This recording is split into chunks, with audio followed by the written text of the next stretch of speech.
paz do Senhor.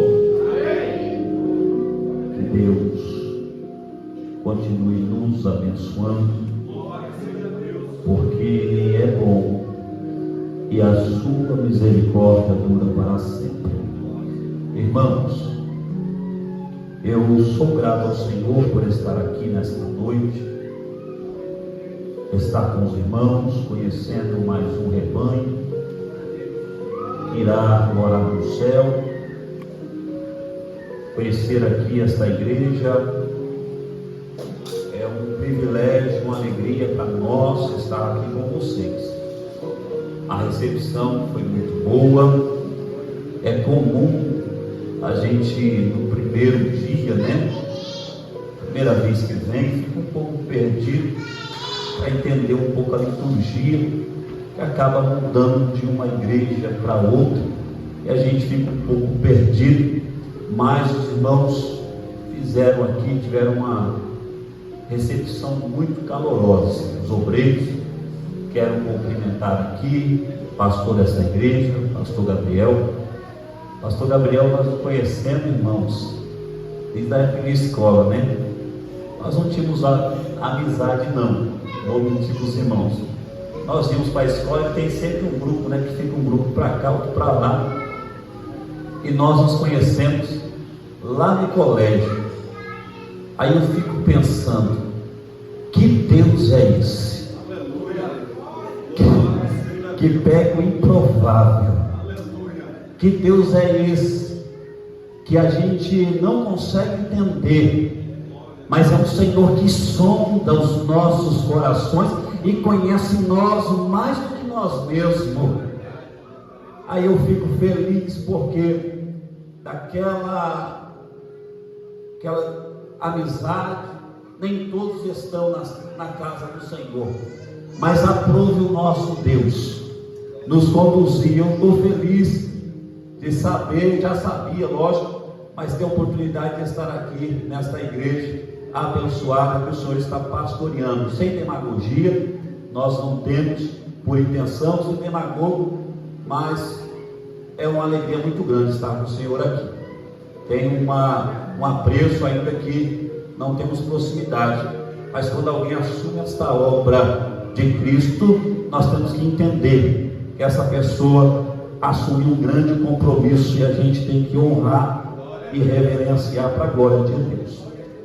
Dadas as minhas considerações, obreiros da casa do Senhor, o pastor Emerson ali, Levi Times, a gente se encontra por aí às vezes, De repente eu chego assim, ele está lá, eu falo, hoje vai ser aquele jeito, porque ele louva e a gente prega, então Deus vai falar grandemente com a sua igreja. Irmãos, trago a paz do meu pastor Ricardo Reis, venho da igreja Ministério do Belém, Assembleia de Deus, setor aqui, setor 2, Peruíbe, pastor Ricardo Reis, nosso pastor presidente, Reuel Padilha, do nosso campo. Trago a paz da igreja para os irmãos. Não estou aqui rebelde, viu?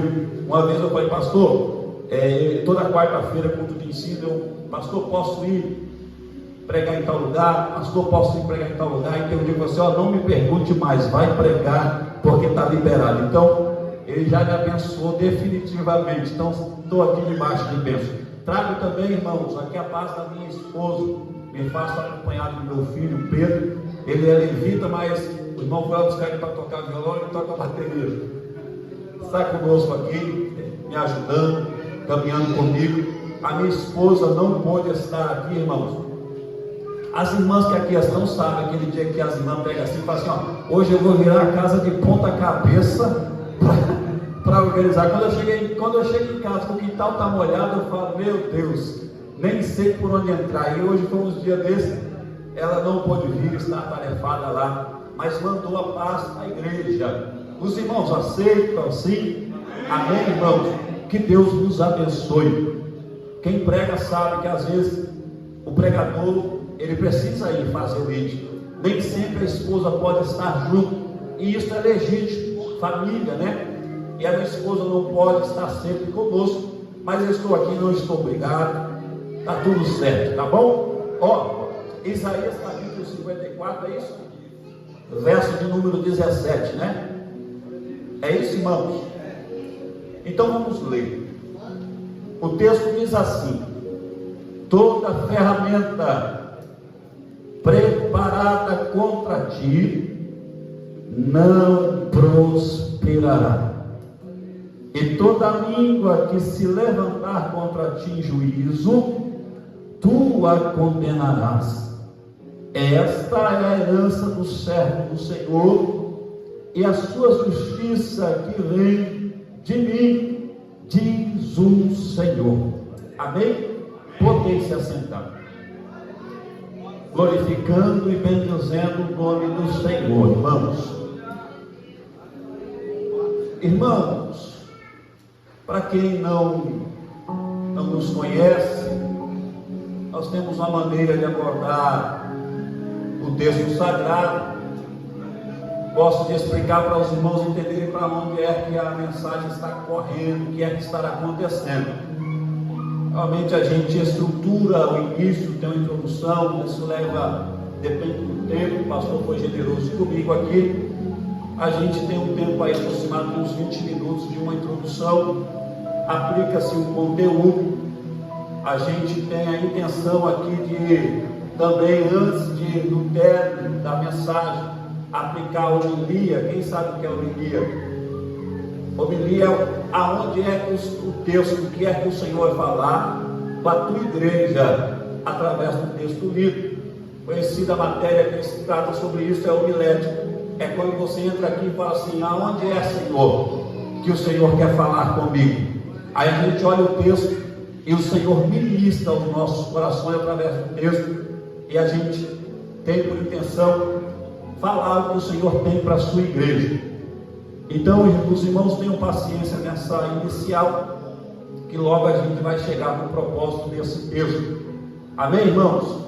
Então, dito isso, segundo Jacó Armínio vai dizer, irmãos, que a única maneira de se perceber Deus, aonde Deus se faz revelar, a única forma que Deus permite, a única forma eficaz de se perceber o Senhor é através da sua palavra.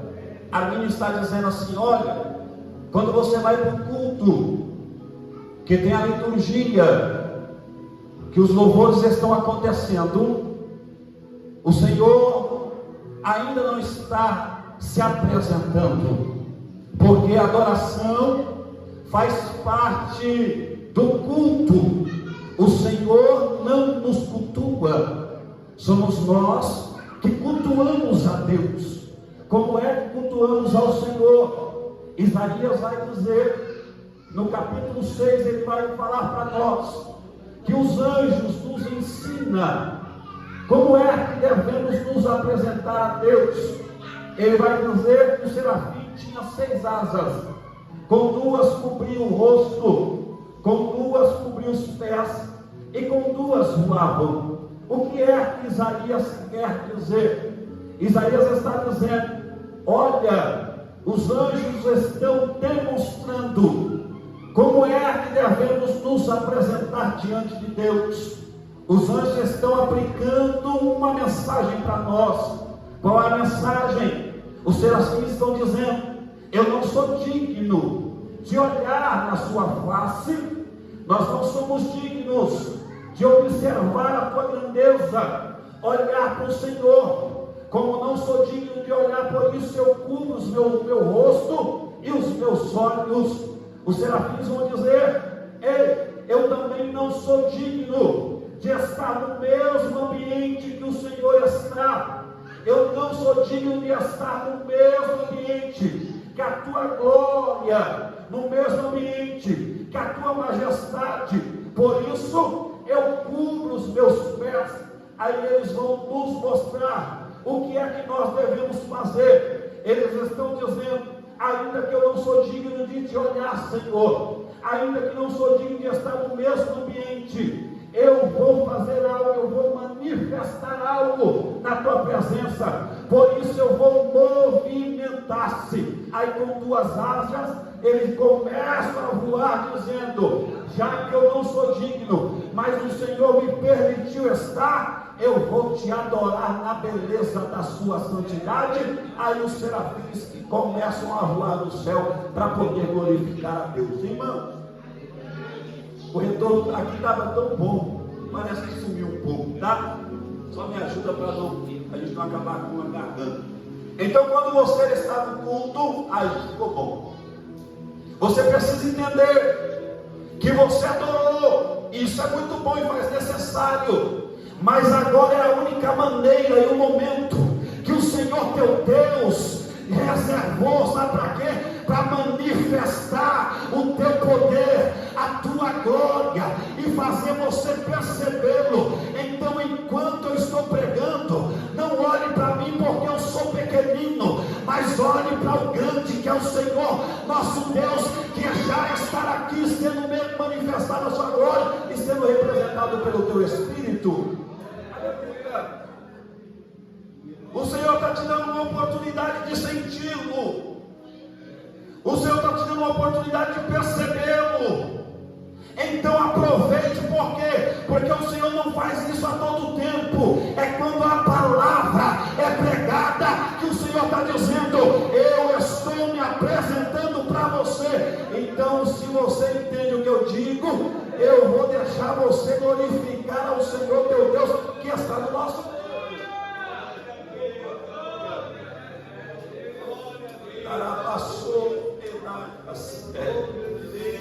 Estou sentindo a presença do Senhor aqui. A Bíblia vai dizer que quanto mais alto se observar Deus e perceber a palavra, John Wesley vai dizer assim: olha, temos 4 maneiras, o que ele denomina de quadrilátero wesleyano. Wesley vai dizer: olha, nós temos algumas formas de perceber Deus. Nós podemos perceber o Senhor através da natureza. Podemos perceber que o Senhor, em sua grandeza, é Ele que faz o sol aparecer na hora certa. É Ele que faz também o sol se pôr na hora certa. É Ele que faz a chuva descer na hora certa. Então Wesley vai dizer assim: ei, você não percebe Deus porque você não quer.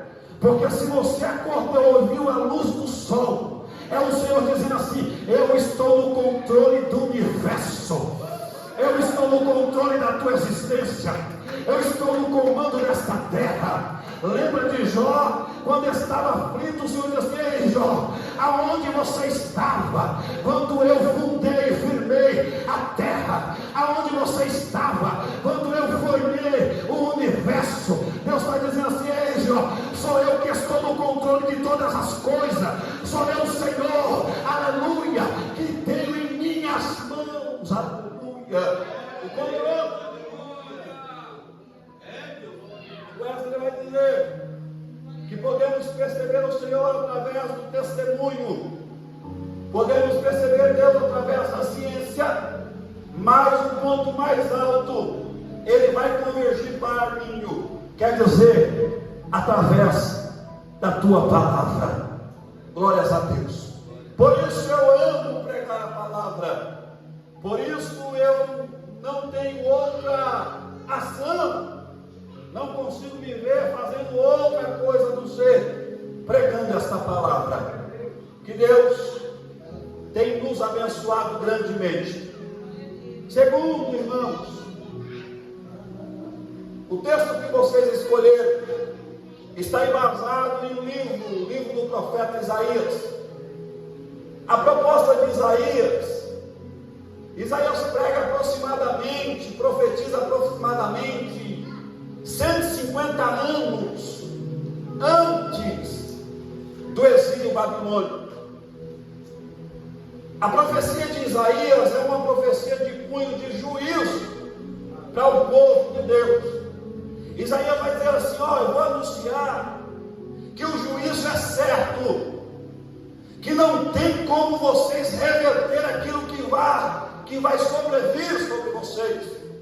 Não tem como mudar. Por quê? Porque Israel já estava desobedecendo a Deus há um certo tempo. Israel vai dizer assim: olha, vocês estão desagradando a Deus. 150 anos antes, Isaías está dizendo: não tem como mudar, mas uma coisa é certa: o Senhor, Ele vai trazer juízo para vocês, mas Deus também vai trazer consolo para a vida de vocês. E diz assim: olha, o Senhor por um tempo vai permitir algumas assolações, mas é certo que o Senhor ainda consola a vocês, mesmo vocês em meio a essas lutas. E ele diz assim: olha, vai vir juízo, mas o Senhor vai consolar. Vai vir juízo, mas o Senhor vai restaurar. Vai vir juízo, mas o Senhor vai trazer salvação. Você não está entendendo. O momento não importa. O importante é que o Senhor ainda está no controle. O importante é que o Senhor ainda tem você nas tuas mãos. O importante é que o Senhor não desistiu de você. O salmista vai falar no Salmo de número 30, verso de número 5, que a ira do Senhor vai durar só um momento, que o choro pode durar uma noite, mas a alegria vem ao amanhecer. Eu tenho uma palavra de Deus para a tua vida. Este momento é passageiro, esse momento vai durar um pouco, mas não fique desesperado e nem entristecido, porque o Senhor ainda tem algo novo e esperança para a nossa vida.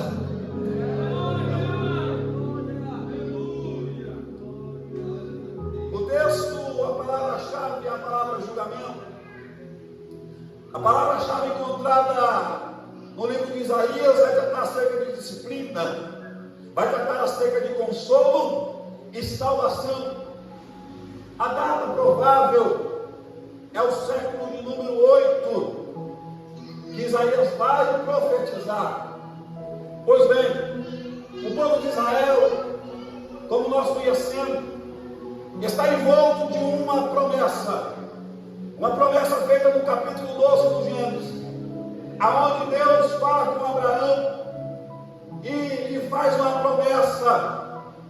A expressão para que o Senhor falou para Abraão, em língua hebraica, é brahá, é uma bênção especial, é algo nunca visto antes. Aí o Senhor diz assim: Abraão, eu tenho algo com você que o mundo não pode te dar. Abraão, eu tenho algo para você que terá teu pai jamais poderá fazer. Abraão, eu tenho uma brahá, uma bênção, mas para isso você precisa obedecer a minha voz. Para isso você precisa sair da tua parentela para uma terra que eu lhe mostrarei. E a expressão aqui é lerrar. O Senhor está dizendo assim: Abraão, não é que você deve abandonar o seu pai e sua mãe e não querer mais papo com eles. Ao contrário, a Bíblia vai sempre nos advertir a honrar pai e mãe. Então quando Deus fala assim, ó, saia do meio da tua parentela, Ele está dizendo: largue teu pai e tua mãe para lá. E fala assim: olha, saia de você mesmo. Deus está dizendo assim: Abraão, lerrar, venha viver algo novo que eu tenho para a tua vida. A tua família não pode fazer, mas eu posso fazer. O teu pai não pode fazer, mas eu posso fazer. Abraão, aí em onde você está, não dá para resolver, mas se você vier para a minha presença, fique sabendo que eu tenho novidade para a tua casa, eu tenho novidade para a tua família. Abraão, se você obedecer a minha voz, eu te abençoarei, engrandecerei o teu nome, fazendo você um homem potente. Não há na terra como você, Abraão. Sabe por quê? Não porque as forças do teu braço, não, porque eu, o Senhor, tenho soldado e o poder está nas minhas mãos. Se você sair de você mesmo para viver o sobrenatural, eu irei fazer algo diferente na sua vida.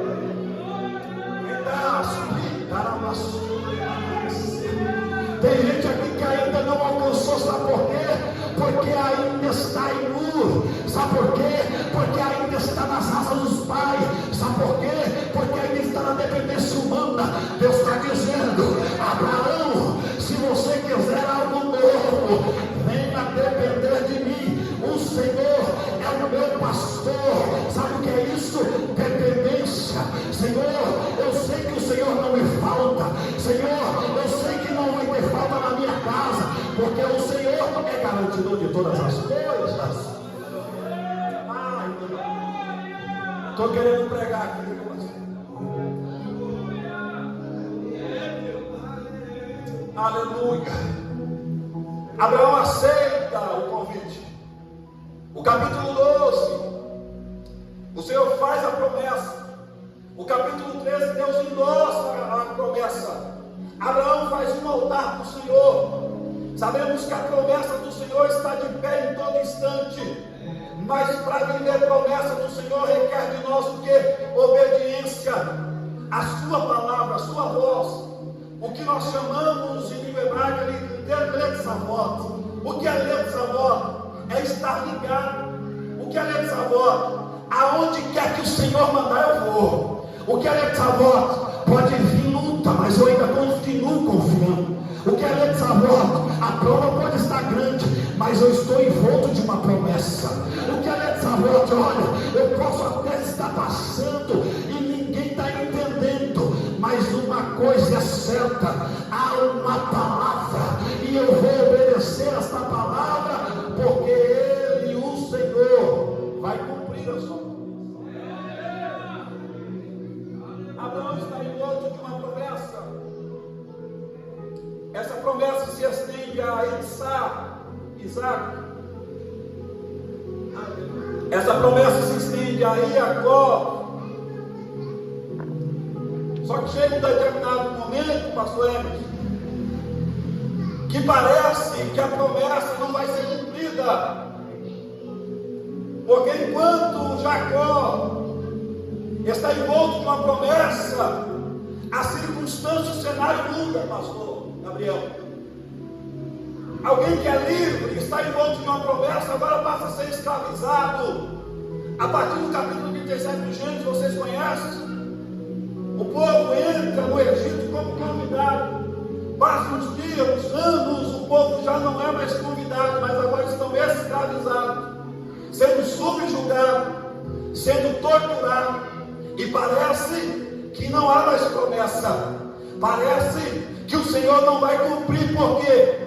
Porque às vezes a gente condiciona a voz de Deus a momentos de facilidade, mas nem sempre a voz de Deus vai ecladir no momento de facilidade.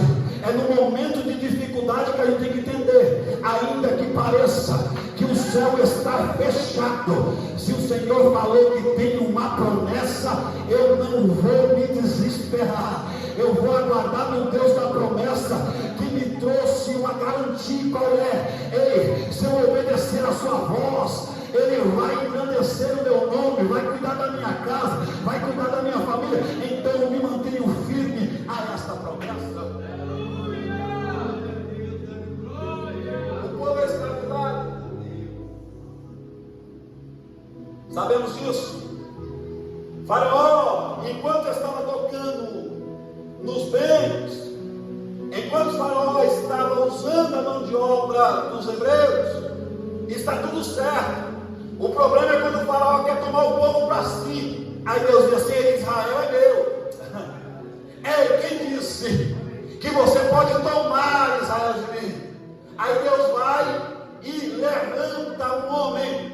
Capítulo de número 1 do Êxodo diz: e um varão da tribo de Levi casou com uma mulher também da tribo de Levi. Tiveram 3 filhos, e desses filhos nasceu um chamado Moisés. Esse menino pequenino é cuidado no palácio do Egito. Quando no capítulo de número 2 ele mata o egípcio, sai do Egito e vai parar em Midian. Sabe o que é isso? Resposta de Deus para resgatar Israel e tirar os hebreus do sofrimento que estava vivendo.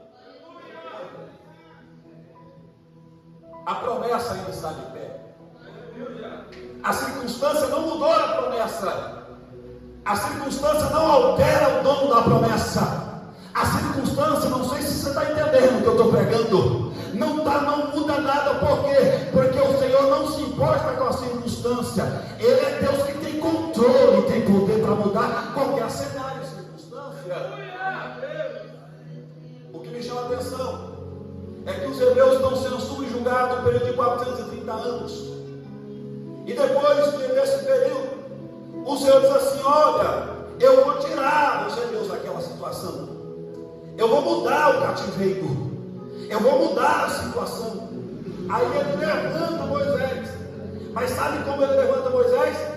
Moisés está 40 anos, aleluia, em uma terra que ele não conhecia. Moisés está 40 anos distante do Egito. Moisés está 40 anos, já não tem mais um anel no dedo que tinha. Moisés já não tinha um rabo de cavalo que fazia no seu corte de cabelo no Egito. Moisés já não tinha mais a sua espada que andava para se defender. Moisés não tinha mais nada, sabe o que ele tinha?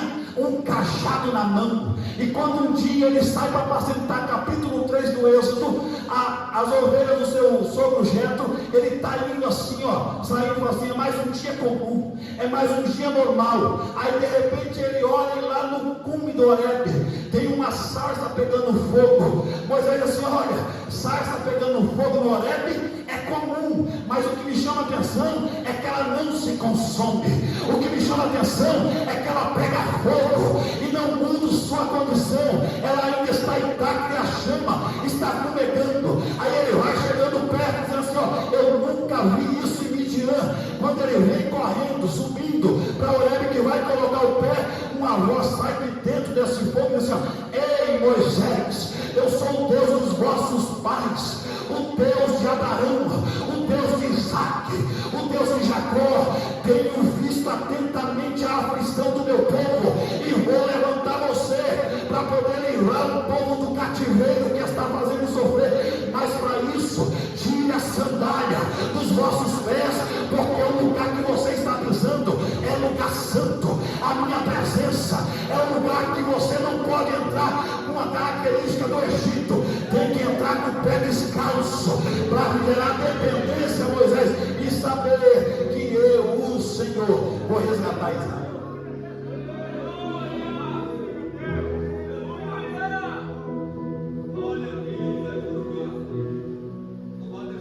Vou falar aqui, está codificado. Falta apenas a sandália. Entendeu não, né? Oh, meu Deus. Falta apenas a sandália. Está tudo em ordem. A coisa está acontecendo. Mas tem gente que ainda não recebeu porque está com a sandália do Egito. E para receber tem que tirar a sandália. Para receber tem que confiar plenamente. Para a dependência de Deus é assim: ó, não tenho mais anel no dedo, não tenho mais a espada, não tenho mais rabo de cavalo e nem tenho chinelo. Senhor, estou na tua dependência. Eu vivo porque o Senhor me manda, eu vou porque o Senhor me conduz, eu ando porque o Senhor é quem fala. Ei Senhor, aonde é que eu preciso ir? Quando você entrar no Horebe e deixar a sandália para fora, o Senhor vai começar a agir na tua casa, na tua família, na tua parentela, porque você agora está na condição que ele precisa. Vamos pregar.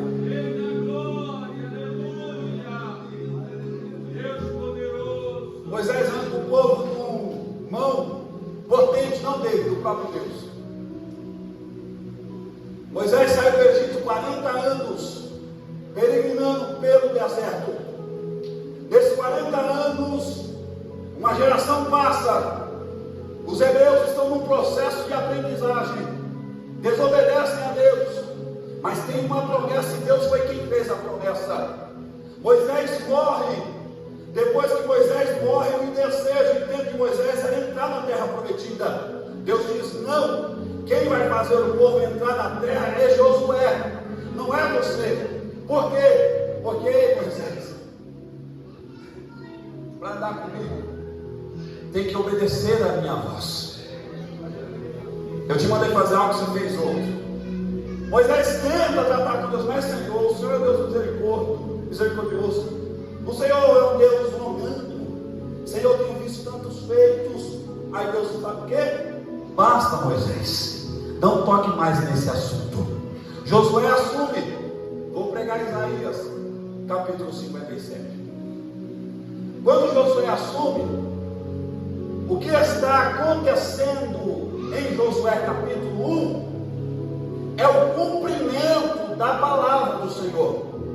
O livro de Josué, para o judeu, ele é colocado como referência, uma vez usado, na porta da sua casa. Para quê? Todas as vezes que ele vai sair, ele olha para aquilo e diz assim: ó, o Senhor é fiel com a tua palavra, o Senhor é fiel com a tua palavra e com o que prometeu para nós. Você vai observar que Josué, capítulo 1, o Senhor tem que encorajar ele, porque ele está intimidado. Quem sou eu diante do pastor Gabriel? Sou ninguém. Josué diz assim: quem sou eu diante de Moisés? Quem sou eu que assumo tal tarefa de um líder que liderou 4 milhões de hebreus? A ordem sem bagunça. Moisés, um líder firme, exemplar. Josué está intimidado, aí Deus precisa fazer o quê? Ei, Josué, assim como eu fui com Moisés, também serei contigo, não te deixarei nem te desampararei.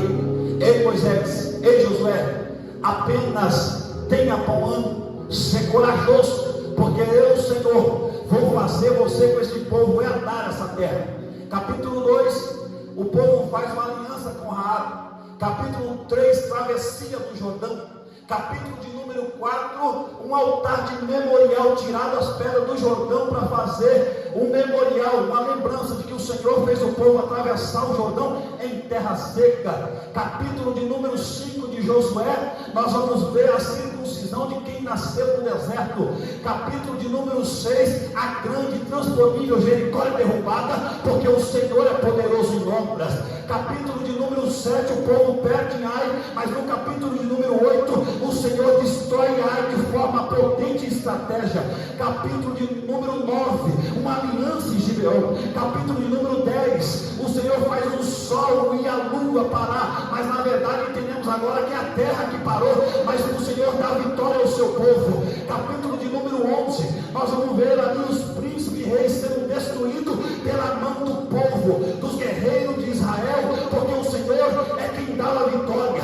Capítulo de número 12 até o capítulo de número 22, partilha, divisão, e o Senhor cumprindo a promessa que daria uma terra que manda leite e mel para o seu povo. Capítulo de número 23, o último discurso de Josué, e aqui que eu quero entrar.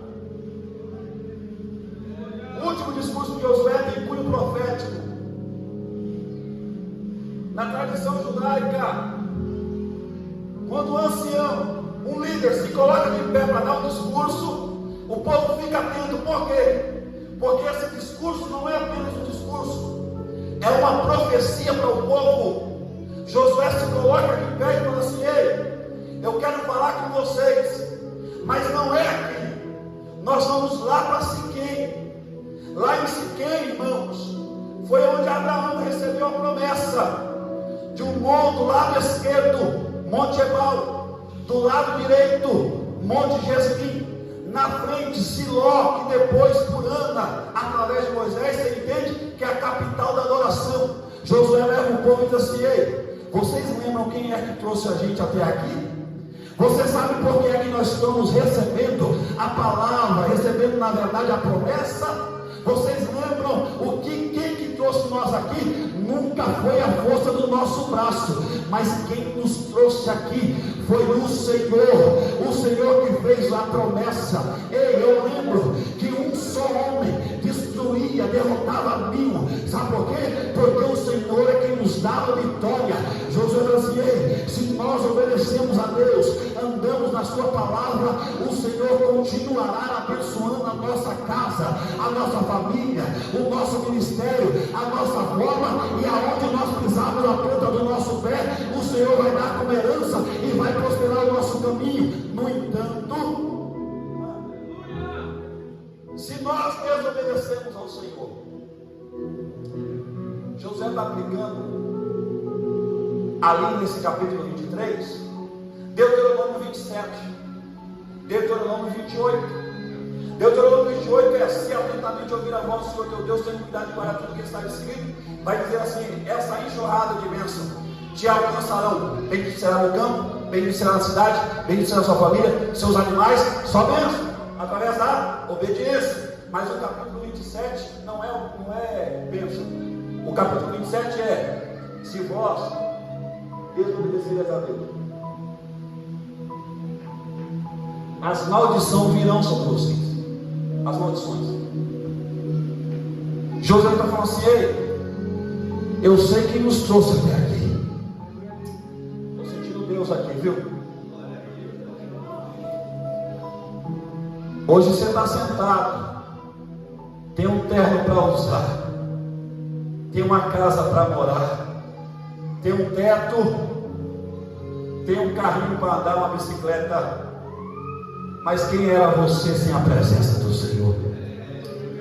Quem éramos nós sem o Senhor? José disse assim: olha, se nós temos o que temos, Israel está vivendo o seu ápice na agricultura, seu ápice na vida, na condição econômica. Aí Josué, nesse momento que ele fala assim: estou com 109 anos, estou quase partindo do Senhor, vou pregar Isaías.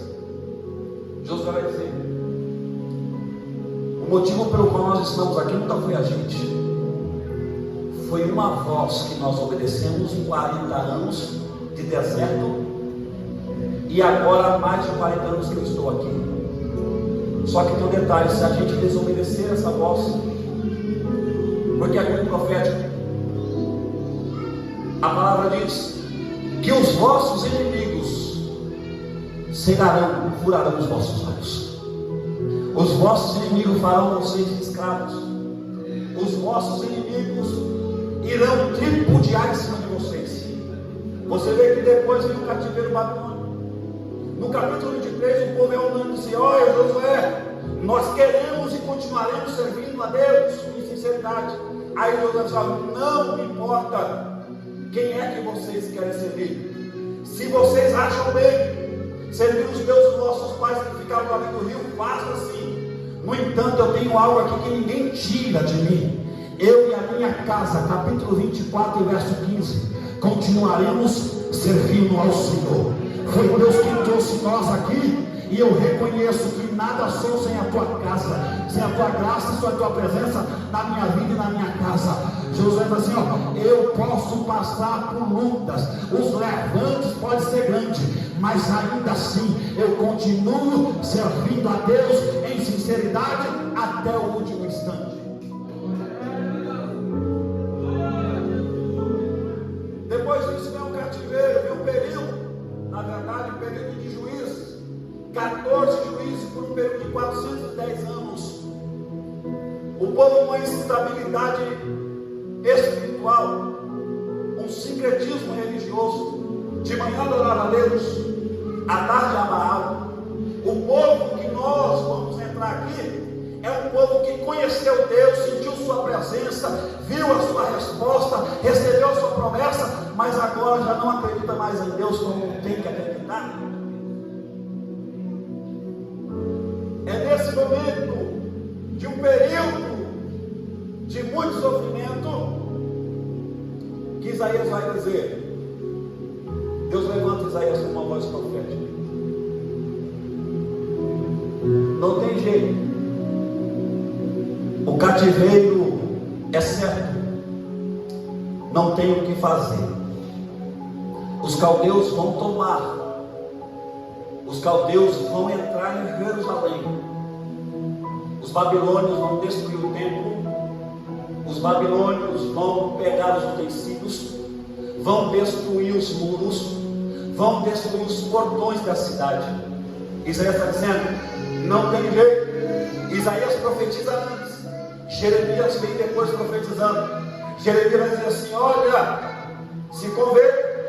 A proposta de Jeremias é diferente da de Isaías, porque Isaías está dizendo assim: ó, não tem como reverter.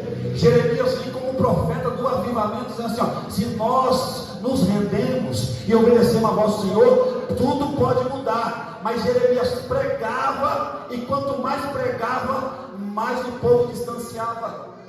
Aí Jeremias chega a um ponto de duvidar do seu ministério, porque ele diz assim: ó, Senhor, o povo, eu prego e eles se distanciam. Ou uma coisa é certa, ou o Senhor errou, ou eu não sirvo para ser profeta. Aí Deus diz assim: olha, Jeremias, não tem nada errado, é que o povo está com a cervical dura.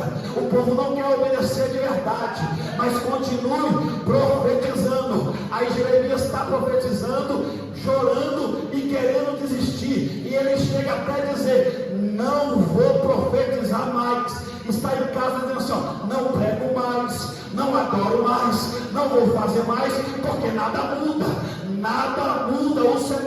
o cenário continua o mesmo. Aí um dia diz assim: olha, mas enquanto eu estava em casa, um fogo desceu do alto da cabeça até a planta dos pés, e eu dizia assim, ó, não dá para ficar sem pregar, não dá para ficar sem adorar, não. Se Israel não quiser, não tem problema, mas eu ainda vou pregar o Senhor e profetizar, porque Deus é o Deus garantidor de todas as coisas. Em Israel, se arrependa enquanto dá tempo.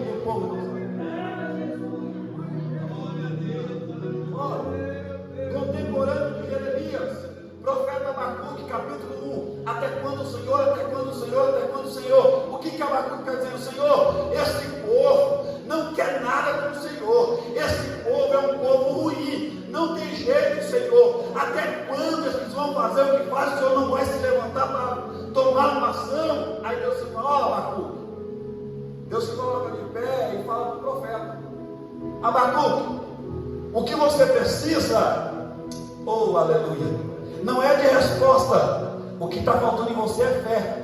Capítulo número 2, verso 4: porque o justo viverá da fé. Aí Abacuque diz assim: Senhor, como assim? Aí Deus diz assim, ó, os caldeus vão entrar e vão regularizar a coisa. Aí Abacuque diz assim: Senhor, mas como? Quando eu comparo Israel com os caldeus, é como se eu pegasse um pano de enxugar prato para engraxar sapato. Não tem sentido, porque Israel pode ser ruim do jeito que for, os caldeus é muito pior. Aí Deus diz assim: mas é assim que eu vou fazer para o povo voltar para a minha presença. Aí Abacuque diz assim: ah, Senhor, agora eu entendi. Ó, capítulo 1, até quando, até quando, até quando? Capítulo 2, o justo vive pela fé, não pelo que vê. Aí diz assim, ó, então eu canto, capítulo 3, ainda que a figueira não floresça, que não haja fruto na vide, o produto da oliveira minta, as ovelhas sejam arrebatadas dos currais, não tenha mais alimento. Abacuque está dizendo assim, ó, ainda que tudo isso aconteça, todavia eu me alegrarei no Senhor e exultarei no Deus da minha salvação. Sabe o que Abacuque está dizendo assim, ó, pode vir, caldeus, pode vir, Babilônia, o que eu tenho dentro de mim você não toma. Eu tenho fé e acredito que o Senhor está no controle da minha vida. O Senhor ainda que governa meu casamento, a minha família e as minhas finanças. Ele diz assim, ó, eu não vou desistir daquilo que o Senhor falou para mim.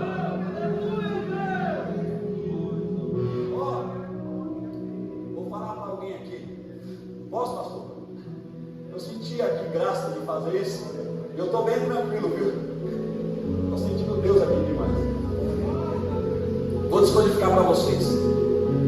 A gente lê, ainda que a figueira não floresça, não entende, porque está distante de nós. Não haja fruto na vide, o produto da oliveira minta. A gente nem entende nada. É isso?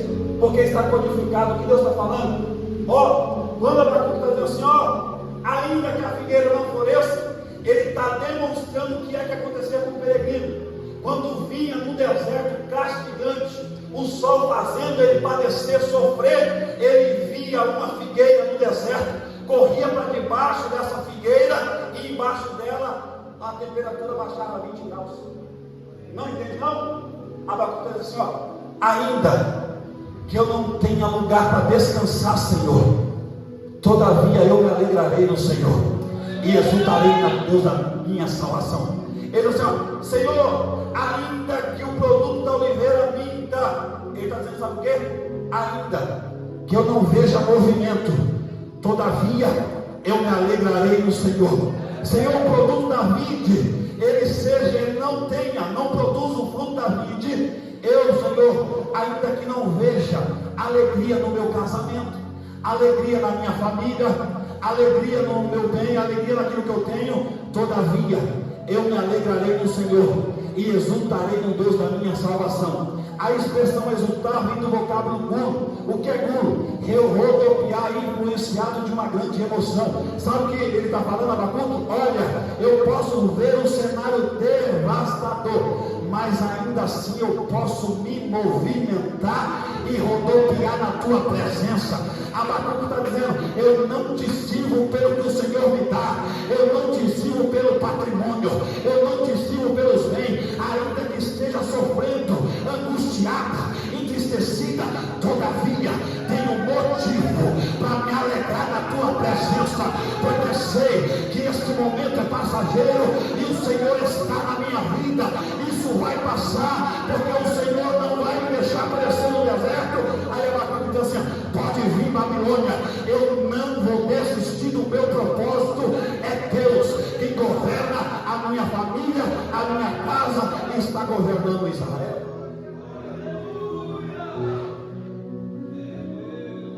Aleluia.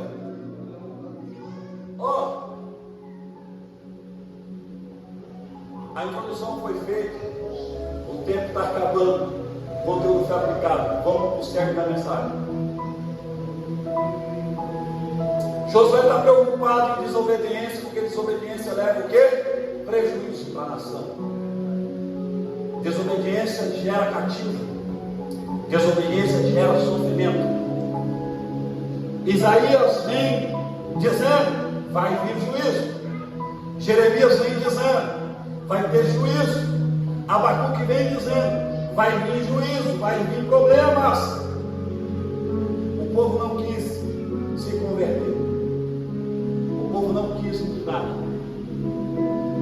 Os caldeus entraram em Jerusalém. Babilônia devasta Jerusalém. O povo fica empobrecido, o povo perde a coisa mais importante para um judeu: o templo. Não adorava mais. Lembra do Salmo 137? Junto ao rio da Babilônia chorávamos, e os inimigos diziam assim: olha, ei, agora em todo o canto de Sião. Aí eles falavam: como é que nós vamos entoar em terra estranha? Eles pegavam sua água, penduravam no salgueiro. Aí alguém diz assim: não, mesmo em Babilônia ainda temos motivo para adorar a Deus. Se for para ficar em Babilônia, ficar nesse lugar e não entoar ao Senhor, eu prefiro perder a minha destreza. Pode cortar a minha mão, mas enquanto eu estiver aqui, tiver a mão, eu vou entoando ao Senhor. Ele foi lá e pegou a harpa em meio à tristeza e adorando ao Senhor, porque muitos não tinham tempo e estavam desistindo de adorar a Deus. É por isso que no capítulo 4 do Evangelho de João, a mulher disse: Senhor, mas nós não podemos ir para o templo. Aí Jesus disse: chegará um dia que os verdadeiros adoradores adorarão ao Pai em espírito e em verdade, nem em Jerusalém, nem tampouco em Samaria, mas lá no Caraguaba, na Rua Marília. Quem quiser adorar vai poder entrar para adorar, e eu vou aceitar a sua adoração e vou manifestar o meu nome.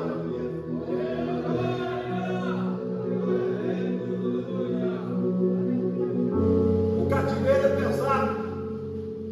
O cativeiro dos 430 anos do Egito foi ruim para os hebreus, mas no capítulo de número, a partir desse evento de Isaías, o cativeiro babilônico, ele é muito pior. Ele é menor no tempo, mas ele é muito pior. Por quê?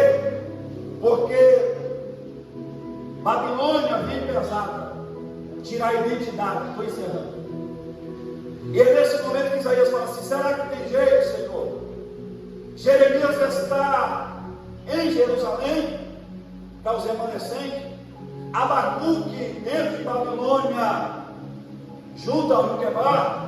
Daniel dentro do templo em Babilônia, na casa, no palácio. E nesse momento era início de cativeiro. O povo está dizendo: será que tem jeito para nós? Eu acho melhor a gente pegar os pontos. Aqui é uma homilia para a sua vida. Não sei quantos dias essa campanha. 7 está igual. 4. Você entra e sai, nada mudou. Mas a proposta é mudança, libertação. Chega um ponto que você diz assim, eu acho que é impossível de mudar. E isso aconteceu com o povo. Mas no capítulo 29, Deus diz assim: ei, Jeremias, eu estou vendo que o povo já está desistindo, está no começo, já estão entregando os pontos, já nem acredita mais que eu posso mudar o cativeiro. Aí Deus fala assim: escreve uma carta para eles. O capítulo 29 de Jeremias é uma carta de Deus para o povo que está cativo. O versículo 11 diz assim: eu bem sei o pensamento que tenho de vós, eu bem sei o pensamento que tenho para vocês, pensamento de bom, de bênção, o pensamento de paz. Ei, fique sabendo que eu, Senhor, não mudei. Eu, Senhor, ainda estou com a promessa intacta. Você está preso, mas a promessa ainda está de pé. Você está na luta, mas a promessa ainda está de pé, porque Deus é o mesmo Deus da promessa.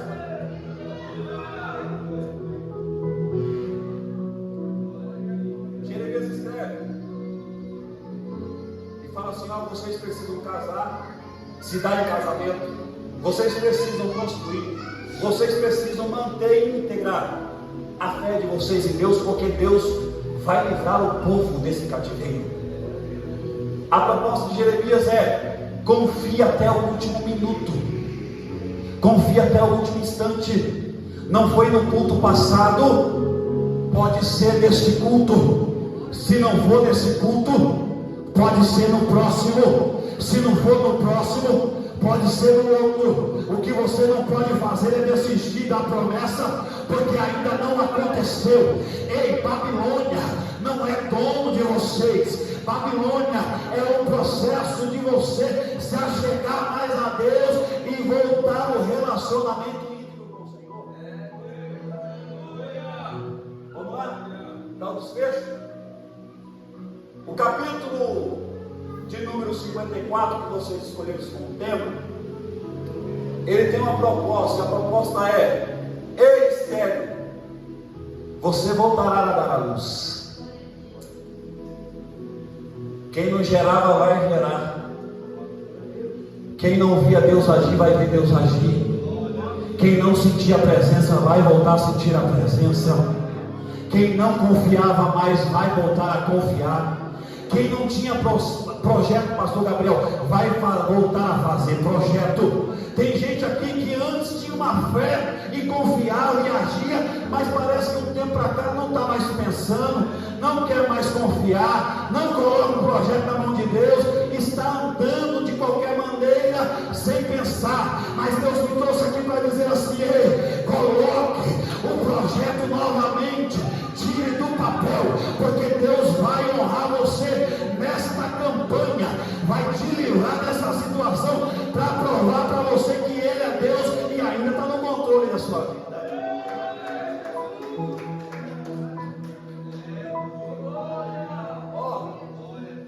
Isaías diz assim: canta, alegra, Estéril. Pois bem, consolo, esperança. Aqui ainda iria acontecer o cativeiro, mas Deus está dizendo assim, para o povo: fique em paz, fique tranquila, isso é passageiro, viu?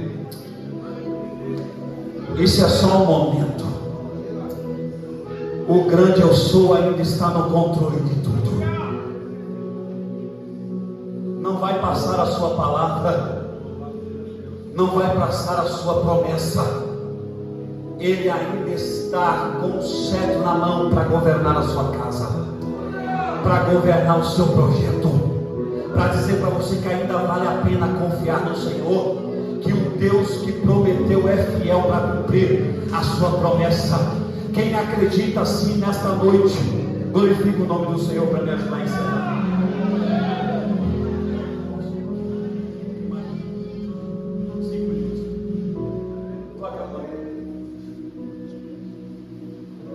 Babilônia entra.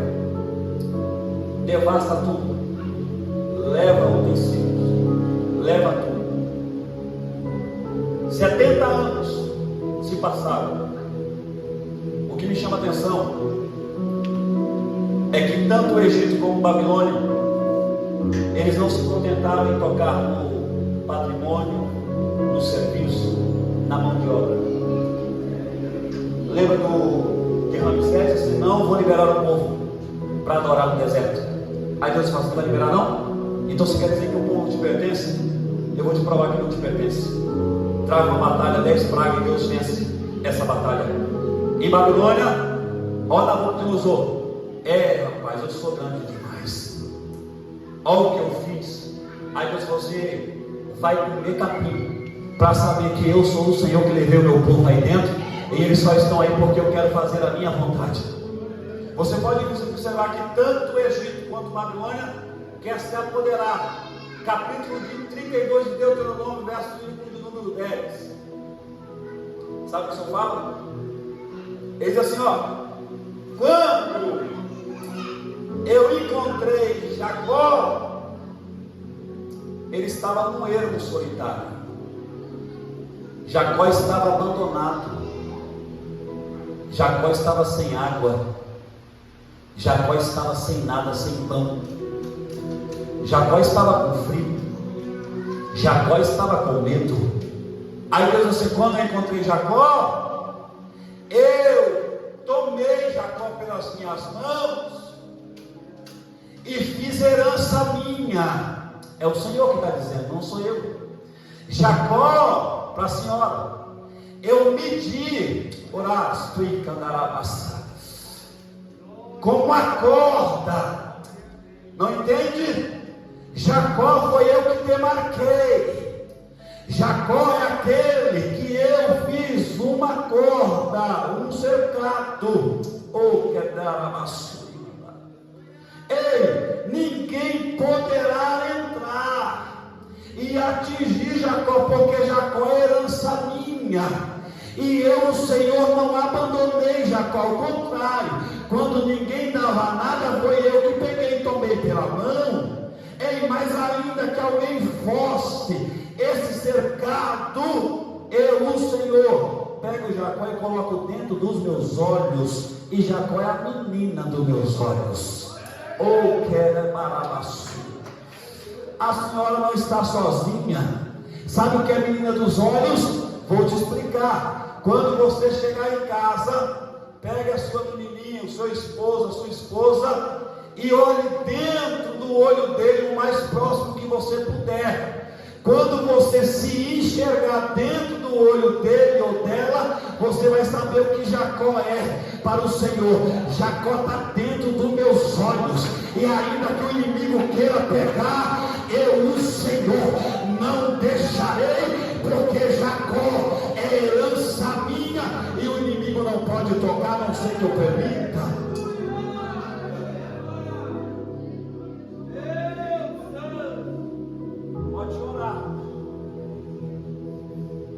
Às vezes a gente se sente assim mesmo. Está vendo eu pregando assim? Tem 20 dias que eu sepultei meu pai.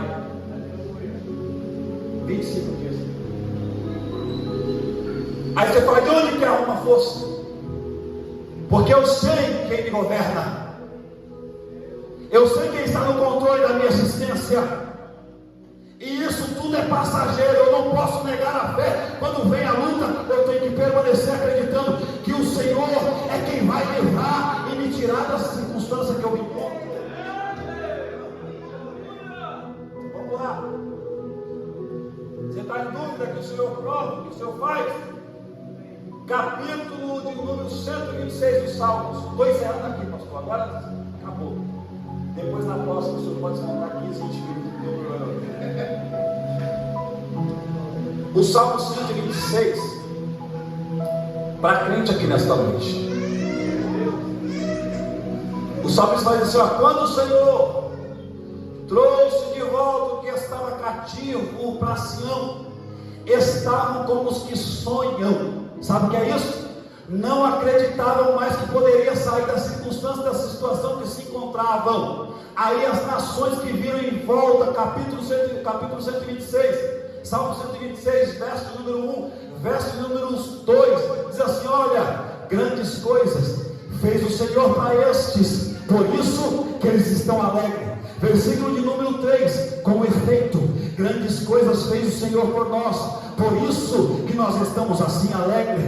Aí capítulo número 126, verso 4, faça-nos regressar, Senhor, como as correntes do sul. Ei, Senhor, faça-nos voltar para nossa casa, como o rio que desce em Jerusalém e traz vida novamente para o solo. Aquele que semeia com lágrima, cegarão com alegria. O que leva a preciosa semente, cantando, chorando, cegará, sem dúvida, com alegria. Deus vai livrar o teu povo, Deus vai livrar você dessa situação, Deus vai livrar você desse cenário, porque Ele é o Senhor que vai te dar força e livrar a tua casa, e livrar você desse cenário que você está.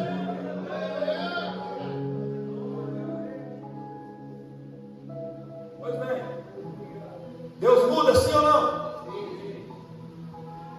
Aí o povo fala assim: Senhor, mas e depois? O Senhor quer crer em profecia?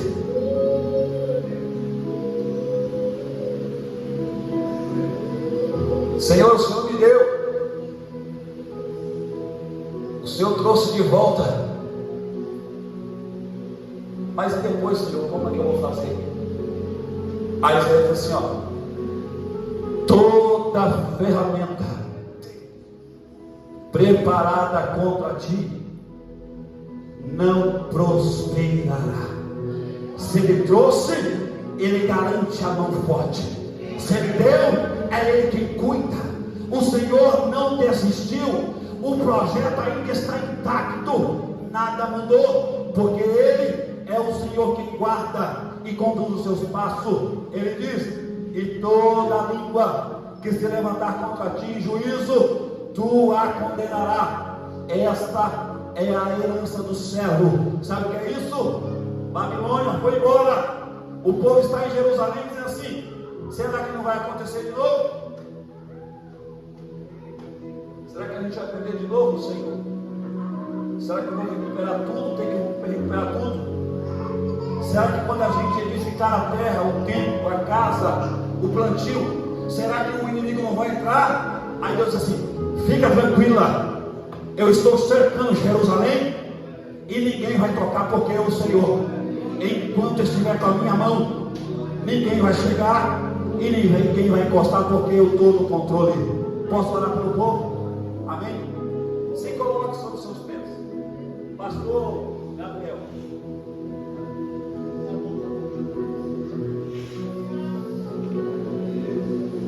Sou grato ao Senhor por abrir essas portas.